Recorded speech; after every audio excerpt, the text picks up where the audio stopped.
Welcome to Business of Being Black with Tammy Mack. I'm Tammy Mack, and we are talking about how Judge Ketanji Brown Jackson's confirmation hearing turned into a political circus. The book making claims that there is friction between President Joe Biden's and VP Kamala Harris's camps, why the NCAA is being slapped with a civil rights complaint, and why rapper Tory Lanez is fighting against cancel culture. The business of being Black today are the political and trending highlights of the week. Please welcome my Friday co-host, the co-founder of the Anti-Racism Kentucky Coalition, Dr. OJ Oleka is here. Hi, Dr. OJ Oleka. Hey, Tammy Mack, good to be with you. Congratulations on the baby girl. Thank you. Activist and radio personality Dominique DePrima is in the house. Hi, Dominique. Hi. Political analyst Ed Sanders on board. What's up, Ed? Hey, Tammy, happy, good to see you. And comedian and filmmaker Alicia Cooper is here too. She stays up on her politics more so than even I, because every 2 seconds I'm getting text messages and tweets and DMs from Alicia. What about this story? What about this story? I'm going to start to talk about it, Tammy. We have to talk about it. I'm going to start calling you the producer. You keep it up, Alicia. I'm going to ask for $50 more.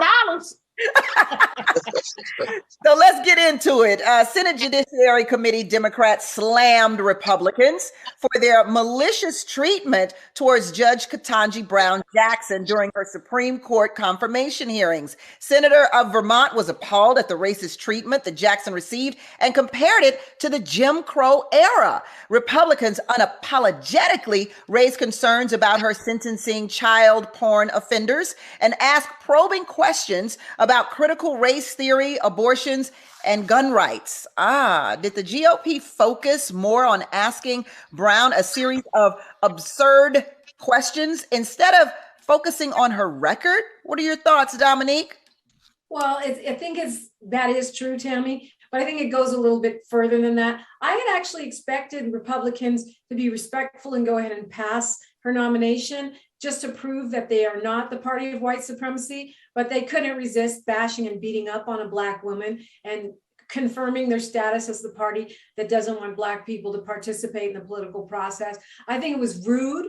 And also they were pushing the rules. They were flouting the rules of Congress. They were asking questions and then not allowing her to answer. It was a disgraceful, boorish, ungentlemanly, and gentlewomanly display of the worst of what America is.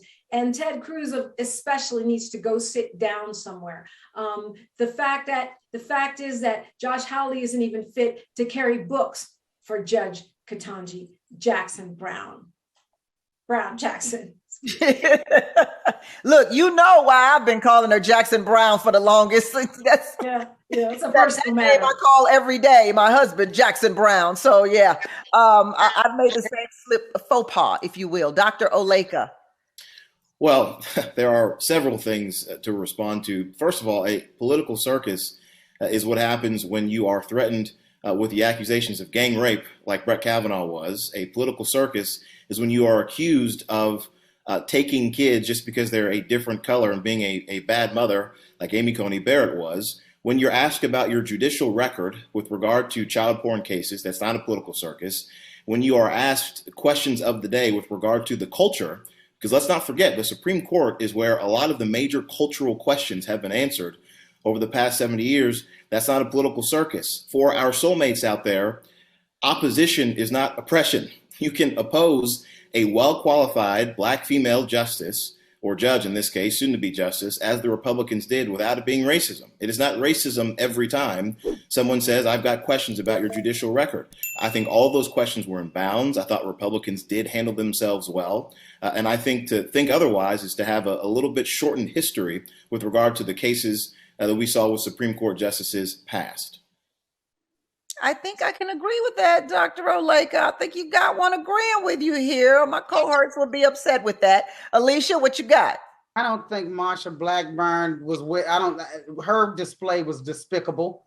And like somebody said on Twitter, why won't she do anything with that hair? They said she just rolled out of a 70s gangbang. It is terrible. Lindsey Graham getting up, swinging that chair around and stomping off, that was tacky and childlike. Any parent would have disciplined their child after a display like that. Josh Harley, I don't think that they reported themselves well at all, because you can ask those same questions and not appear to be a complete lunatic at the same time.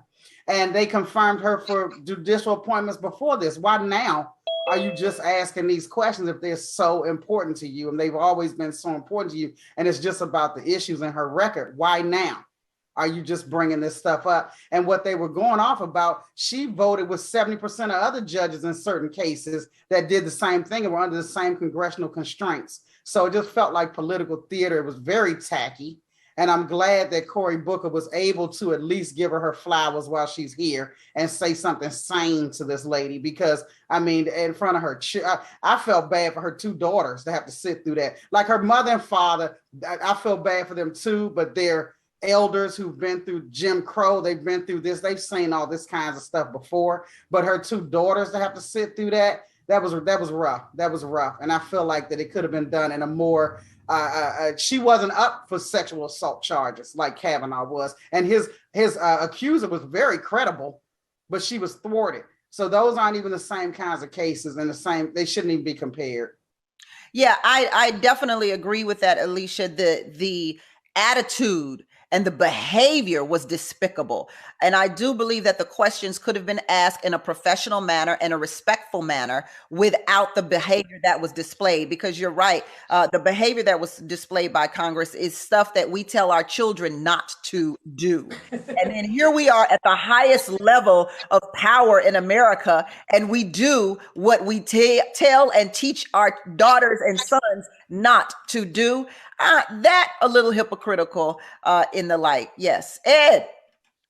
Well, I will agree with OJ in this, that a Supreme Court nomination process is a political circus. I think what we saw this week were some of the clowns coming out. And, I think I echo what Alicia was alluding to in Senator Blackburn's question. Very specifically, the question around, can you define a woman? It's not lost on me, and I'm sure it's not lost on any Black woman, that a senator from a Confederate state asking a Black woman to define a woman, especially when you take a look at Senator Blackburn's history. She went to Mississippi State University, a school that had allowed women since 1930, but not Black women until after 1965. So the real question is, what is a woman? And that question should have been posed actually right back to Senator Blackburn. The irony of watching that juxtaposition this week was sad on a comical sense. Yeah, well, definitely. I'm sorry, Dr. Oleka, did you want to say something in reference to that? I did want to say something. Again, I think it's important for soulmates to understand why that question was so important from a perspective of jurisprudence.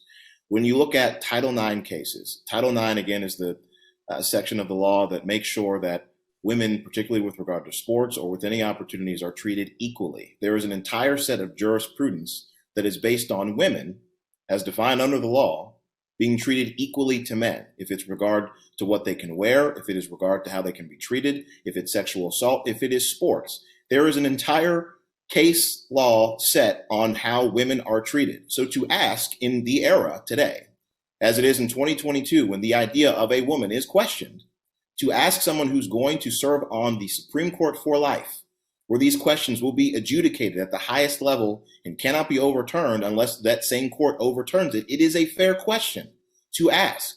What do you believe a woman is based on the law? Let's remind our soulmates what happened on the Senate floor when Judge Ketanji Brown Jackson was asked about the definition of a woman. Provide a definition for the word woman. Can I provide a definition? Mm-hmm. No. Yeah. I can't. You can't? Not in this context. So I'm not a biologist. The meaning of the word woman is so unclear and controversial that you can't give me a definition? It kind of reminded me of a spelling bee. I just wanted her to be like woman. WOMAN. 'Cause I'm a woman. Dr. Oleka, was this a trap? Well, no, I don't think it was a trap. And you'll hear me say this over and over and over again. These questions, they're for the nominees, but they're also for the American people. I mean, you listened to Senator Blackburn, the fact that she said, you mean you can't answer this question? It's become so controversial. that was a signal to the electorate to say right now the Democrats are telling you that what a woman is easily up to be changed. It can be defined differently. And the reason why that is important in this particular context is that when you think about all these questions, the jurisprudence that exists around gender identity and gender equality, there is a whole body of work there. And Judge Brown Jackson, who will soon be Justice Brown Jackson, all the Republicans know that, which is why they're asking questions about the future. It's got to be understood her perspective on this. So the fact that her immediate response was, well, I'm not a biologist, I can't define it in this context, that would be concerning to voters who care about this kind of thing. Ed, you have a different perspective on it because you say it was the dynamics that was going on, the dynamic of this white woman asking this black woman a question. Yes, sir. I think two things. I mean, one, there is a further clip where she actually does answer the question, but more importantly, I've always felt that looking at this scenario where you've got a white woman from a southern state asking a black woman what is a woman is just ironic. And any justice usually answers a question in a historical context. And so if we take the historical context of a woman in the United States, African American women weren't thought of that at the inception from 1619 through the Emancipation Proclamation. And so that question is just it's ironic and it's comical in its delivery. No man ever helped me over no puddles or lifted me into no carriages. And to Dominique's point, ain't I a woman too? Let's take a quick break and come right back on the business of being Black with Tammi Mack. Please don't go anywhere, whether you're a woman or a man or anything else. Welcome back to Business of Being Black with Tammi Mack. I am Tammi Mack, and the business of being Black today are this week's political and trending topics. We're talking about Judge Ketanji Brown Jackson and her Supreme Court nominee hearings. So I wanted to touch on that just a little bit more because we were talking about her being asked the definition of a woman. What is the definition of a woman? Can she provide the definition of a woman? And in today's world, where the definition of a woman has been expanded, isn't that a question worth asking, Ed? Absolutely, but at the same time, I thought Ketanji Brown was I thought she was very diplomatic in the way she responded. Because again, the irony of a Southern white female asking a black woman what is a woman is not lost on anyone that is African American and knows the history of this country and how it excluded African Americans and particularly African American women from access to things like higher education. So the question of what is a woman, the question is now. But she also answered it very directly, which was she takes a look at all the facts and makes a decision. The leading question that the senator put forward, I thought the future justice answered very well. Alicia, what's your thought on that?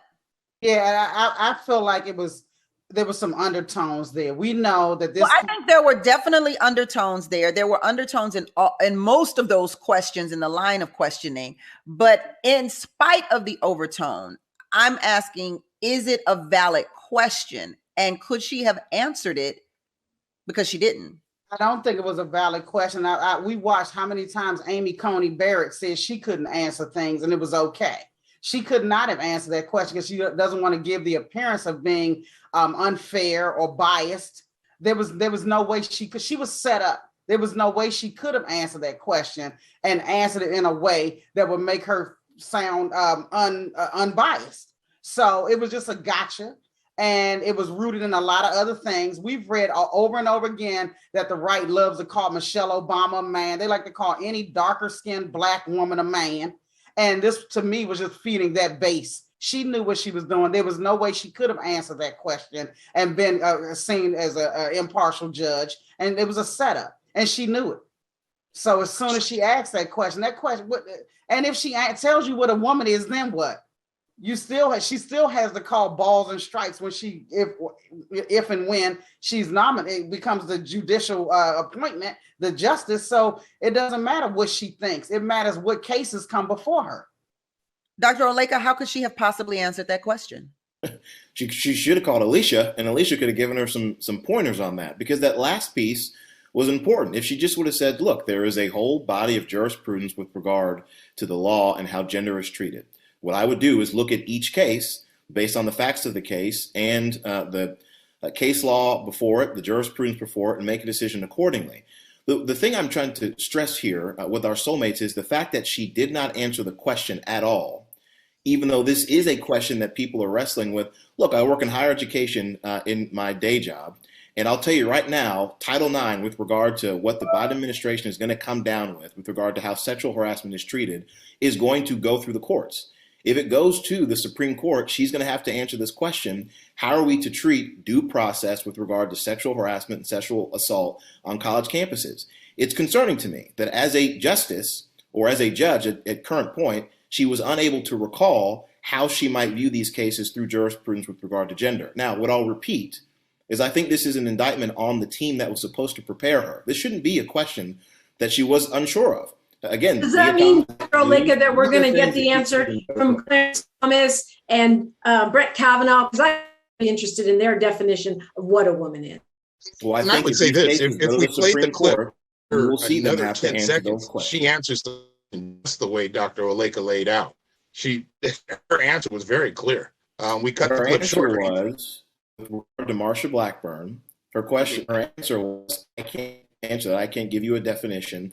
I'm not a biologist. And then when Senator Cruz followed back up and asked the question more directly with regard to how would you handle this with jurisprudence, then she was able to go a little bit further. But again, my concern is the fact that you would have someone who is sitting on the Supreme Court cannot readily, initially, immediately say, here's how I reach this conclusion, is a problem. As I've said, she is incredibly qualified for the position. What I would be looking for is how she reaches the answer on a legal question. The fact that she couldn't come here on this particular one is a concerning one, and therefore I think it was a reasonable question to ask. Well, and if you're referencing legal, that question has nothing to do with legalities. What I would argue, woman, what is the definition of a man? I would argue respectfully, Tammi Mack, is that in a Supreme Court appointment nomination, every question is a legal one. They're all political, as I said before, because the court now is the one. I just can't believe you're sitting here and apologizing for Ted Cruz, for Blackburn, for Howley. It's unbelievable that you are leading the anti-racist coalition of Kentucky, and you are just being an apologist for this glaringly racist, unjust treatment of this Black woman who is more qualified than most of the people currently sitting on the Supreme Court. You want to act like you're deeply concerned that she doesn't know how she would rule. She was able to recognize a trap and spend enough time to come up with the right way to answer it that would be befitting a member of the Supreme Court of the United States of America. Let me offer my final thought on this, because I don't think it's fair, the characterization. Like I said, Judge Brown Jackson is incredibly qualified for the position of the Supreme Court.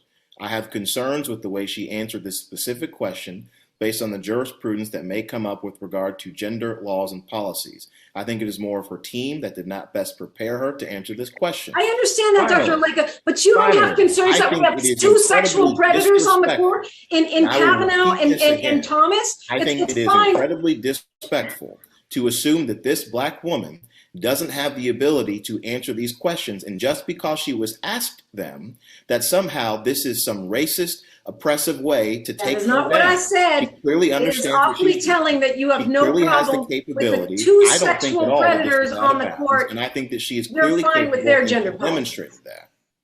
Let's move on. On Thursday, President Joe Biden said he believes that China's desire to be competitively engaged on the global market will deter it from aiding Russian President Vladimir Putin during the war in Ukraine. Biden said China understands its economic future is tied to the West than it is to Russia, and I'm so hopeful that he does not engage. What would be some of the consequences if China provides support to Russia?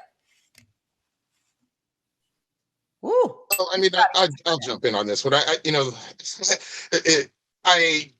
don't think that President Biden's sort of cowboy-style rhetoric towards China is helpful in this equation. I think China is taking a look at what's happening in Russia and Ukraine, but more is looking at the way the world, and particularly the NATO organizations, and particularly the Anglo-Saxon countries within NATO, are responding to this. You can't forget that there are these global alliances that form. It wasn't more than maybe a year ago that the United States and Australia were in a submarine deal, and that was largely aimed at saber rattling towards China. So China's perception of this is different than us, and they've got a different perspective of us. And so I think when you hear President Biden speaking about it in sort of that threatening and ominous tone towards China, I think we need to be a little more careful about that, because China is a power unto itself, and there could be serious ramifications to that. Alicia. Yeah, I mean, this isn't my specialty, but I agree with everything Ed said. We really have to be careful because we have so much invested in China. We owe China so much that we just really need to be careful in how we walk. Walking on eggshells. Dr. Oleka? I think China is more invested in Taiwan and the South China Sea. They're certainly engaged in what Russia is doing. They have an agreement, a deal with Russia that supposedly has no limits.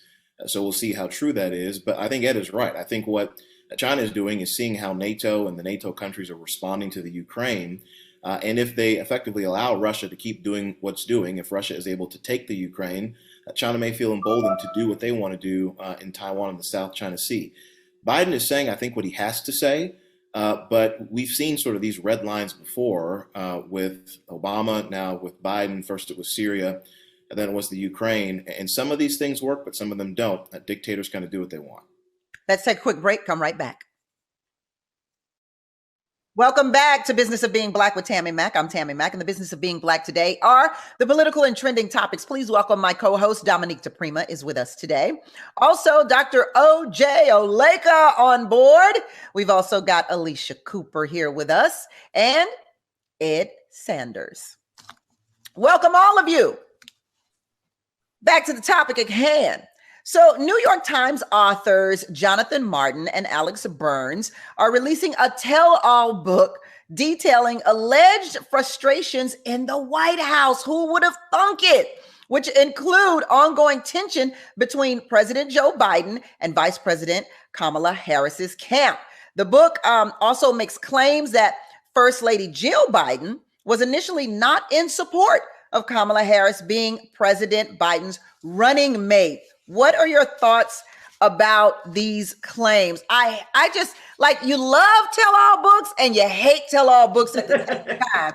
Because let's tell the truth. We do really want to know the juicy gossip that's going on in the back, but then we really can't tell if the juicy gossip is gossip or the truth. So that's the problem with tell-all books to me. Not quite biographies that, that lean more towards the truth than fictional interest that we may have personally. So Alicia, what's your thoughts on the book?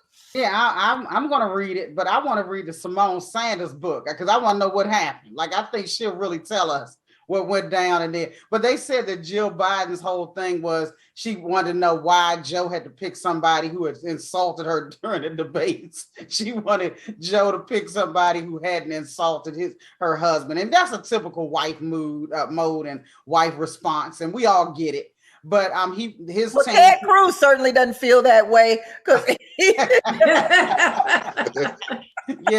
Cruz is like, talk about me, my wife, my children. I don't care. Talk about anybody. Trump, I'm on your side, buddy. Yeah, my daddy killed Kennedy. Yeah, Cruz is a different beast.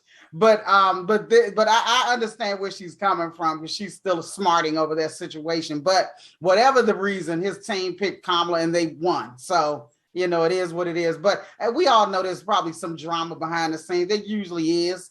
And I'll be here for it. I'll get the audio book. I'm going to wait for the movie. Ed? It's always a grain of salt, right? They're selling books. And so that, you look for some of the salacious headlines that make us talk about it, and they'll try to sell some books. I agree with Alicia. I think the Jill Biden, narrative is old. It's dated. That was certainly the case as the nomination was named, but I don't think that's the case now. I do think that you can glean some things from what you see in the book. It does, and it has always appeared that the vice president's office has been at odds with senior members of the president's administration.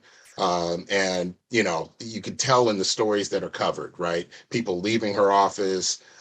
You know, you can see the actual physical lack of interaction between the two of them. It's very rare that you see the president and the vice president in a key meeting together. And I've spoken about this before. It's much different than the Obama-Biden presidency, where you clearly saw Biden being brought in as a partner. That doesn't appear to be the case with Vice President Harris. So then Dominique was choosing Vice President Harris for optics. And Well, I mean, I think for the every win, vice, as they say on Family Feud, for the win. You well, know, I mean, every vice president in the history of vice presidents is chosen for the optics and for the win. That's what they do. They weigh what state are they from, what constituents do they bring in, what weakness does the potential president have that a vice president could balance out. So that's a yes, Tammy. That's always a yes. I understand what you guys are saying, and I'm sure that there's truth to it. My early reporting was that it wasn't just Jill, but the whole Biden family wasn't thrilled about bringing in Kamala Harris because of her success against him in the debates. I think they have moved past that. I do think it's a different dynamic than Obama and Biden, because Biden says he's going to run again, but he's an older president, and Kamala Harris is a superstar. She's charismatic. She's smart. She's photogenic. She's on the rise, and she could certainly be a future president. And I know they don't want to take any of his shine away from him. They do not want Kamala Harris to take the spotlight in any kind of way. That said, I think there's some unfair reporting going on as far as people coming and going from her office, the staff issues, because those persist throughout various administrations. And I feel like the way it's been reported on with Vice President Harris has a lot to do with her being a woman. It's always, oh, they can't get along. They're emotional. They don't know how to manage people. And I think there is definitely a strain of that happening in the way this relationship between the president and vice president is covered. yeah, and the turnover rate in the last administration was pretty off the chain too. Hello. Dr. Oleka? Well, I think the challenge that the vice president has is that she doesn't have any utility as a governing partner, at least the way that the Biden administration is treating her. And you look back to the last few vice presidents. You had Al Gore under Bill Clinton. He had been in Washington, D.C. longer. He was a U.S. senator. You had Cheney under Bush, who also had been in D.C. longer. He had a lot more connections than Bush did because Bush was coming out of Texas. Same thing with Biden and Obama. Vice President Harris was only in the Senate for, I think, a few years before she ended up being vice president.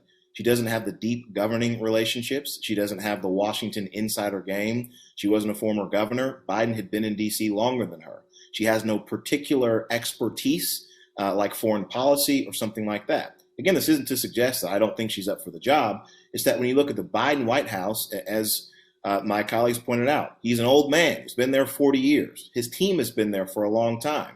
So when you look at when he would reach out to her for governing, he's given her the hardest, most difficult jobs that haven't been solved in a generation from the Democrats' perspective. Immigration, voting rights. He sent her to Europe to deal with Ukraine and Russia. He's putting her in a situation where she cannot succeed. If I was her, I'd be pretty angry too and start leaking some things. Oh, you believe that, Dominique?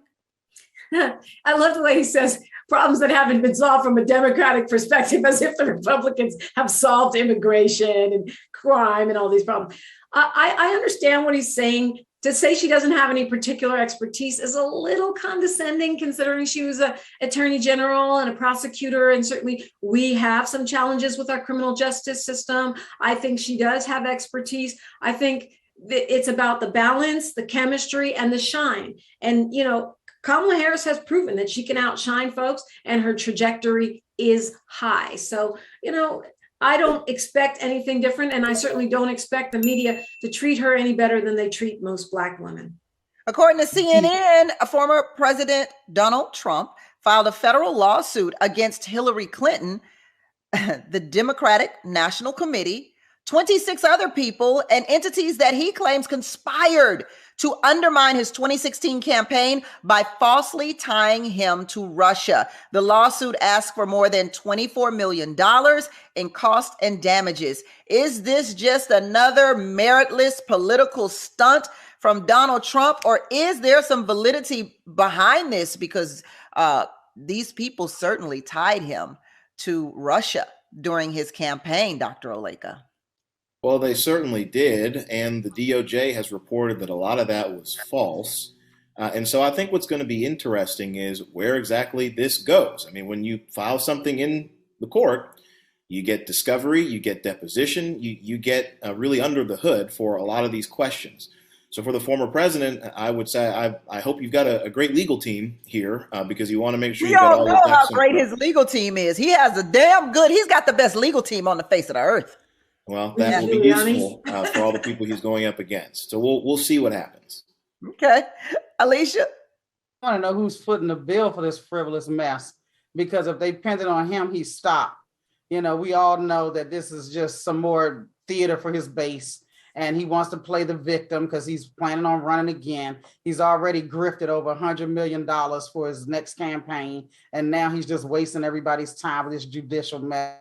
He needs to focus on the things that's really in front of him, like the sexual harassment suits have been allowed to go forward, and stop playing. Ed? I mean, yeah, frivolous. I actually am looking forward to OJ's point that the discovery on it. It's just another opportunity to look at the relationship between Donald Trump and the Russian government. Yeah. We saw this all through the campaign: communications, back channel, people meeting in the Seychelles Islands. There was a lot going on there, and the people need to be reminded of that, especially if he's looking to run again. Let's take a quick break. Come right back on Business of Being Black with Tammi Mack on Fox Soul. Okay, welcome back to Business of Being Black with Tammi Mack. I am Tammi Mack. So earlier this week, the National College Players Association filed a complaint alleging that the NCAA Division I schools are violating the civil rights of Black athletes by capping their compensation. Oh my goodness, the multi-billion-dollar college sports enterprise allegedly imposes discriminatory practices that disproportionately impact Black student athletes, while predominantly white coaches and administrators make millions of dollars. Now, the complaint also accused the NCAA of facilitating an abuse of the Pell Grant Fund. So how can this issue be resolved? Ed, let's roll. I think they make a couple good points. I'm curious to see how it plays out, but certainly when we look at the evolving collegiate sports landscape, we certainly see football players and basketball players. The ability to drive revenue is now being determined. It's an open market, and so for caps to be placed on that artificially, I think eventually there's going to have to be some discussion about that. Dr. Oleka. Yeah, I don't disagree with Ed. I mean, we said this with the Trump case against Secretary Clinton and the DNC. Anytime that you have a case like this, you're going to have discovery. So we'll see what the details are in terms of whether or not there is real discrimination. But Ed's right. I mean, with name, image, and likeness, it's the wild, wild west now in the NCAA. So I'm all in favor of making sure that players get paid their full value. Yeah. Dominique? Well, in non-legalese, it's addressing a question that we've been talking about for literally decades, which is that Black athletes bring in the majority of money, and it is billions of dollars, actually, when you consider TV contracts and everything, to these universities. And Tammi, as you rightly pointed out, also the coaches and others, administrators and such. And so I think it's a good angle. I mean, we've tried lots of different angles for how we can get not equity even, but some kind of fair compensation for athletes who may not even go on to a pro career and who do not have guarantees on those scholarships, but yet they are worth billions of dollars and they're not sharing in that. That's just not the American way. So I hope they prevail. It's not? Not supposed to be. I love that capitalist perspective, Dominique. Yeah. Thank you. Thank you very much. I thought that was America. Come on. I'm trying to get paid too, OJ. Progressive capitalist. Alicia. Yeah, this is capitalism run amok, and we do need to revisit this. There's money there. Let's make it fair. Let's look at it. Let's make it equitable. There's no way in the world people should have your image and your likeness and you get nothing. Like, where does that happen anywhere else? And the coaches are getting paid, the administrators are getting paid, everybody's living in these fabulous homes. And like Dominique said, there's no guarantee you're not going to end up right back where you started. So, and you're risking your body, you're risking your brain injuries, you're risking so much that it's time to revisit this and make it right. Yeah, because I mean, let's face it, not all of the athletes in college end up going to pro. So it would be nice to be compensated for the time that they spend. But also, in addition to that, what if you are going pro and then you end up getting hurt and you can't have a career at all? Because you've been playing for the college and having the college win. It's an interesting perspective. I myself have changed my perspective because in the past, I thought, well, they're getting scholarships, so what does it matter? I mean, come on, they are technically getting paid. They're going to school for free. Why give them money? But I definitely believe if your image and your likeness is being used, you should be paid for that, not other people. That is just ridiculous, and it's pretty antiquated because America's been doing this to Black people for quite some time now. Yeah, it is antiquated, and then it would do away with, because you get a lot of people have lost a lot dealing with boosters. You take away the need for dealing with a booster. There's a lot of benefits in doing it this way as well. Hampton University is getting backlash after offering free tuition to Ukrainian students. Last week, the university announced it would accept 50 to 100 Ukrainian-born and current resident students for free this semester and next semester. While some supported the initiative, many people took issue with it. One person on Twitter said, so you offering free tuition, room, and board to refugees from another country, but not to the young adults here who are in debt with student loans, or those who can't even afford to go? Make it make sense. Make it make sense. Dominique, make it make sense. Let's give 50 room and board full scholarship rides to some Haitian students. How about that? Once again, we have this empathy gap. I agree. U.S. students are struggling. We saw the Howard students go out on strike, but that's just representative of a national trend where students cannot afford the housing to go to the schools they're going to, so they have to live in their cars and try to study. And so clearly, I think it's a misstep. I stand with Ukraine. It's not fair that Russia invaded, but come on now. We really need to look, if we want to start handing out scholarships, especially from a historically Black college and university, there's plenty of historically Black conflicts and wars going on and devastation from natural disasters in places like Haiti. If you want to make that move, let's make it over there. Another person tweeted, LOL, Hampton University, dead ass wow for offering 50 Ukraine students free room, board, and tuition while ninjas out here working 3 jobs just to keep the office. I can't even read that. I don't know what they saying. The bursar office, off their backs. Okay, got it. So yeah, Alicia. Yeah, that they are dead ass wow for that, because people sitting up here struggling. Stop prioritizing everybody over African Americans and prioritizing everybody over the daggone citizens. People are struggling, and yeah, it's not right. There's I don't think you're gonna find a person that says let everybody leap over top of these Black students at HBCUs. They're struggling, working multiple jobs. Some of them are parents and they're doing 1,000 things. And it doesn't make any sense. The Ukraine ain't gonna let you jump over them. So no.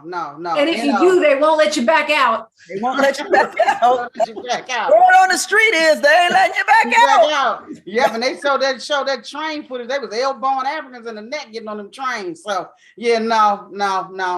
We have to prioritize American citizens and prioritize our students, and then we can look at everybody else and what they need. Yeah, interesting to me how HBCUs are always saying that they're low on funding and always trying to raise money and funding for students or for the school itself to survive. In some cases, like my college, Bennett College, in some cases just to survive. And now we're willing to disperse that money to people who are not only not African-American, but not even Americans. I don't know how to feel about that, Dr. Oleka. Well, I always think it's so interesting how all of a sudden a lot of Black voters sound like Republicans with regard to border and immigration questions when you start bringing up these kinds of issues. I mean, listen to what we're saying now. How could you put non-Americans over Americans? You should focus on domestic students as opposed to foreign students. If this were, say, Liberty University, I can imagine a few of my colleagues would be saying that they were a racist, xenophobic institution. I said look, Haiti. Hampton is able to do what they want to do. Hampton's able to do what they want to do. Dominique did mention Haiti. That's true. But I think that there's a lot of interesting convergence issues here where people don't want certain groups to be able to do what they want to do or have resources, but then when it impacts them, they feel a different way. I think Hampton is doing what they're able to do. If you remember, Tammi Mack, I said on your show some weeks back, you asked the question, why should Black folks care about this issue in Ukraine? I mentioned immigration. You did. Here it is happening to you right now at Hampton U. Who, Ed? Go for it. I mean, it is definitely a small subset of the larger question. And, I mean, are Black people being a little hypocritical here, or are progressives and liberals being a little hypocritical? No, not at all. I mean, like, look, the secondary education and collegiate education is one of those dinner time conversations. It's important to families. If we were having this conversation about whether or not we wanted to send our children to war in the Ukraine, it's the sort of same dynamic. With regards to our resources and how we disseminate them, that's a very fair question. And, I think to what Dominique and what Alicia were saying, it's tone deaf for Hampton in light of how I think most African Americans feel about the Ukraine. I think they're supportive of Ukraine fighting back, and you hate to see what's happening from Russia in there. But at the same time, I don't think there's very many people willing to commit billions of dollars, let alone the lives of American citizens, to go and fight on behalf of the Ukraine. We'll take a break. Come right back. Welcome back to Business of Being Black with Tammi Mack. I'm Tammi Mack on Fox Soul. And the business of being Black today are the political and trending topics of the week. My co-host today, Dominique DePrima. Yeah.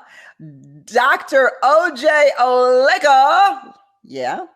Alicia Cooper is on board with us, as well as political analyst Ed Sanders. Hey, y'all. We're coming to a nice conclusion to the show today. Let's talk about Deion Sanders and what's going on. He called out 10 NFL teams for not showing up to Jackson State's HBCU Pro Day. We've got a clip. Take a look at this. The Broncos, the Texans, the Bills, the Buccaneers, the Ravens, the Panthers, the Browns, the Vikings, and the Eagles. Where art thou? You could have sent somebody. Where art thou? You could have sent somebody. This is what HBCU athletic programs have been asking for decades, since our inception. You could have sent somebody. Ed? I love it. I mean, first things first, Deion Sanders is the most credible voice in football, period. And, that he is taking his time and energy to coach at Jackson State is important. And his ability to call out NFL owners and NFL organizations for the lack of access is something that he can almost do uniquely. And I'm loving that he's doing it. This changes the whole dynamic with the NFL. Because really for him as well, because if you start to see NFL scouts, more of them at Jackson State, I think you will see more talent starting to come to Jackson State, and ultimately you'll start to see HBCUs across the nation benefit from that. So hats off to him. Dominique, what's your thoughts? To Ed's point, that's probably why those NFL teams aren't there. I mean, it is an old boys network. If more and more athletes continue to follow his lead and go to HBCUs, we will see some of those billions of dollars we talked about earlier funneled over to HBCUs, which would be a great thing. But I'm sure there are quite a few people in that old boy network, and we know who we're talking about, those football team owners who are also in cahoots with those college coaches. They don't want that to happen. So good for Deion. I think it's wonderful. I think it's a turning point for American football, I hope. But I mean, as much as Deion Sanders has done for Jackson State and also for HBCU's athletic programs, because I'm sure it moves over towards the other programs as well, he still can't do enough by himself. There has to be more help from Deion. He cannot be the only voice for HBCU athletics. programs. Alicia? Yeah, I'm just happy that my team showed up. The Washington Commanders, as awful as their owner is, they showed up. So the Ravens know they should have taken their behinds there. But it's I think that it is some of the teams that didn't show up, they're in racial disputes about their coaching situations and things like that, and they're just proving to you that they have racial animus. And I'm just proud of what Deion has been able to accomplish so far. He is changing the game, and he did get 20 something teams to show up. So that's pretty huge. And hopefully next time they'll all show up, because they should show up. And this will change the game, and it will redirect some money to HBCUs because the talent is there. And I hope more people go there because they see the benefit in that and realize you don't have to go anywhere else and you can still be just as successful. Dr. Oleka? I agree 100%. You are right that he cannot do it by himself, but you had to have somebody who starts out and leads in this effort. This is a generational challenge in the sense that it's going to take iterations of athletes who come from Jackson State to do well in the NFL. They come back, they demonstrate you can in fact be successful here, as we all know. But this also benefits all the other students who go to Jackson State, as was already mentioned. One of the fastest growing institutions in the last 20 years is the University of Alabama, because everybody sees them all the time on TV because of how well their football program does. So what can happen is that Jackson State continues to do well. They get better talent because Deion Sanders gets all the NFL teams there. They do well. They get on TV. More students go there, and the institution thrives as a whole. So I'm excited for it. I'm here for it, and I hope Deion does well in this.